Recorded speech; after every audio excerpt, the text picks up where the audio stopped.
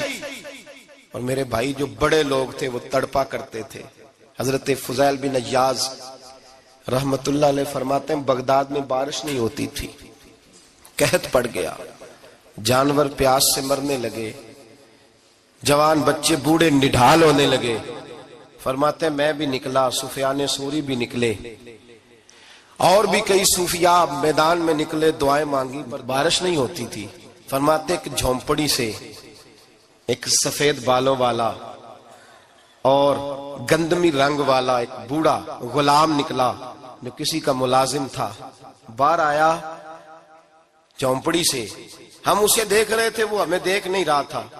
فرماتے ہیں اس کے چہرے پر عبادت کے نشان تھے، دور سے اس کا چہرہ دیکھتے لگتا تھا کوئی رب کریم کا بندہ ہے۔ فرماتے ہیں ہم اسے اللہ کا ولی جانتے تھے۔ اس نے دعا مانگی کہ تو لفظ پتہ کیا ہے دعا کے؟ ہاتھ اٹھا کے کہنے لگا مولا مجھے پتا ہے یہ جو بارش نہیں نہ ہو رہی ہے میری وجہ سے نہیں ہو رہی، میرے گناہوں کی بڑی لمبی فہرست ہے، بڑی لمبی لائن ہے۔ کہنے لگا اے اللہ میری اکیلے کی وجہ سے سارے بغداد کو سزا تو نہ دے، رب کریم جوان بھوکے، بچے بھوکے، مائیں ترس گئیں، بچے ترس گئے، جانور پانی کے قطرے، اللہ گناہ تو میرے اکیلے کے ہیں اور ان سب کو سزا کیوں دیتا ہے؟ نہ میری سزا سب کو تو نہ دے، میری سزا صرف مجھے دے، ان کو نہ دے۔ کہتے ہیں ابھی اس کے ہاتھ اٹھے ہوئے تھے، دعا بول رہا تھا، رب کریم نے فوراً بارش عطا فرما دی۔ فرماتے ہیں کھل کے بارش برسی۔ میں نے لوگوں سے پوچھا پتہ کرو کس کا غلام ہے، کہا فلاں آدمی کا۔ حضرت فضیل بن عیاض کہتے ہیں میں شام کو گھر چلا گیا، اس کے آقا سے بات کی، خرید لیا۔ میں جب اس کو خرید کے لایا، گلی میں جا رہے تھے تو مجھے کھڑا کر کے کہنے لگا فضیل میں نکما سا آدمی ہوں، بال بھی سفید ہیں، مجھ سے تو زیادہ کام ہی نہیں ہوتا، کیوں تو نے پیسے خرچ کیے؟ میں اس قابل ہی نہیں تھا، کیوں خریدا؟ تو حضرت فضیل ابن عیاض کہتے ہیں میں نے اس کو کہا کل جو تو نے دعا مانگی تھی تو نہیں دیکھ رہا تھا، ہم دیکھ رہے تھے، تو مقبول ہے رب کریم کی بارگاہ کا، تجھے اس لیے خرید کے لایا ہوں تو مقبول ہے۔ کہتے ہیں یہ لفظ سنے تو ٹھہر گئے، وہ کہنے لگے اچھا آقا مجھے 5 منٹ کا وقت ملے گا؟ میں نے کہا ہاں ضرور ملے گا۔ کہتے ہیں انہوں نے وہی نماز کی نیت باندھ لی، 2 رکعتیں پڑھی اور 2 رکعتیں پڑھ کے ہاتھ اٹھائے، کہنے لگے مولا تیرا اور میرا راز تھا، تو نے راز کیوں کھولا؟ اللہ مسترنا بستری کل جمیل، یا اللہ تیرے پاس پیارے پیارے پردے ہیں، ایک پردہ مجھے عطا کر دے، مجھے اپنا رکھ، مجھے لوگوں کے سامنے میرے پردے نہ کھول۔ آپ فرماتے ہیں یہ کہہ کہ وہ زمین پہ بیٹھے کلمہ شہادت پڑھا، ان کی روح پرواز کر گئی۔ میرے بھائی جو زیادہ پرہیزگار تھے، جو بڑے رب کریم کے بندے تھے، ان کے تو آنسو خشک ہی نہیں ہوتے، وہ تو تڑپا کرتے، صبح شامیں ان کی روح کے گزرتے تھے اور رب کریم کی ناراضگی سے ڈرتے تھے۔ وہ کہتے تھے مالک کہیں ناراض نہ ہو جائے، کہیں بگڑ نہ جائے۔ میرے رسول کریم صلی اللہ علیہ وسلم کے صحابی کہتے ہیں ایک جنگ سے خوشخبری آئی تو جو خوشخبری لانے والے تھے وہ حضرت عمر فاروق رضی اللہ تعالیٰ عنہ کے پاس پہنچے خوشخبری دینے۔ حضرت عمر رضی اللہ تعالیٰ عنہ کھڑے تھے، صحابی نے آ کے کہا عمر مبارک ہو۔ جناب عمر کچھ لوگوں سے گفتگو کر رہے تھے، بات چیت جاری تھی، کہا مبارک ہو فتح ہو گئی۔ حضرت عمر کہنے لگے ٹھہر تو جا، اس سے تو بات کر لینے دے جس سے کر رہا ہوں، جب کہنا ٹھہر تو جا تو جو پیچھے کھڑے تھے وہ شرمندہ ہو گئے۔ اتنی سی بات ہے نا، چودھری تو بندہ بنتا ہی تب ہے جب 5-10 کی ایک دن کے اندر بےزتی کر لے، پڑھا لکھا تو بنتا ہی تب ہے جو 10-15 کو جاہل کہہ لے، تو بڑا تو بنتا ہی تب ہے جو 5-6 کو نیچا دکھا لے۔ تو یہ ہماری ڈگریوں کا تو مزاج ہی بڑا مختلف ہے، ہم تو اعزاز والے ہوتے ہی تب ہیں جب کچھ چھوٹا ہوگا تو ہم بڑے ہوں گے نا، ہم تو چاہتے ہیں ہمیں کچھ چھوٹا ملے، کسی کو چھوٹا کر کے اس کے قد پہ سوار ہو کے بڑا ہونا چاہتے ہیں۔ اتنی سی بات تھی کہ ٹھہر جانا یار پہلے اس کی تو سن لینے دے۔ وہ شرمندہ ہو گئے صاحب، جب وہ شرمندہ ہوئے تو سیدنا فاروق اعظم دوڑے گئے۔ صحابہ کہتے ہیں گارا تھا، کیچڑ تھا، اس گارے میں سر رکھا، سجدہ کرنے لگے، اٹھے، کہنے لگے مولا اپنے عمر سے ناراض نہ ہو جانا، یہ کل تک اونٹ چرایا کرتا تھا، آج تیری مخلوق کو شرمندہ کرنے لگ گیا ہے، یہ اپنی حیثیت ہی بھول گیا، اسے خبر ہی نہیں کہ یہ کیا تھا۔